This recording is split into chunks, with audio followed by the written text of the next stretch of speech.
মেয়ের আবদারে এখন রীতিমতন একটা যুদ্ধ জয় করতে বসেছি। এখন তার ইচ্ছা হয়েছে যে ক্ষীরের পাটিসাপটা তাকে করে খাওয়াতে হবে। কেন রে বাবা, অন্য কিছু খা না, ওকে এখন ক্ষীরের পাটিসাপটাই করে দিতে হবে। তো একটা তো ভয় লাগছে, কারণ 2 বছর আগে আমি এরকম এক্সপেরিমেন্ট করেছিলাম, করার পর পুরোটাই নষ্ট হয়েছে।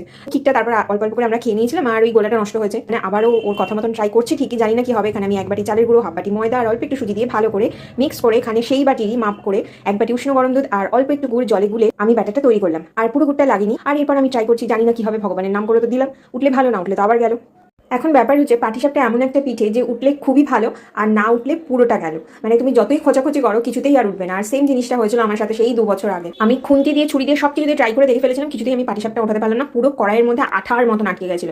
অগত্যা কি করবো, তারপর ক্ষীরগুলোকে এমনি এমনি খেলাম। এবার গোলাটা কি করবো, আমি আবার কি করেছি, গোলাটা নিয়ে আবার ভাজা পিঠে বানাতে গেছি। এবার পুরো তেলটাই নষ্ট হলো। কেমন ইডিওটিক কাজ কারবার আমার, সবারটা দেখে শুনেও আমি কিছুতেই বানাতে পারলাম না। তখনই ভেবেছিলাম আর একদমই পাটিসাপটা বানাবো না কখনো, কিন্তু এবারে দেখলাম একদম সুন্দর মুখ করে উঠে গেছে। আর মামাম বললো যে ফাটাফাটি হয়েছে খেতে।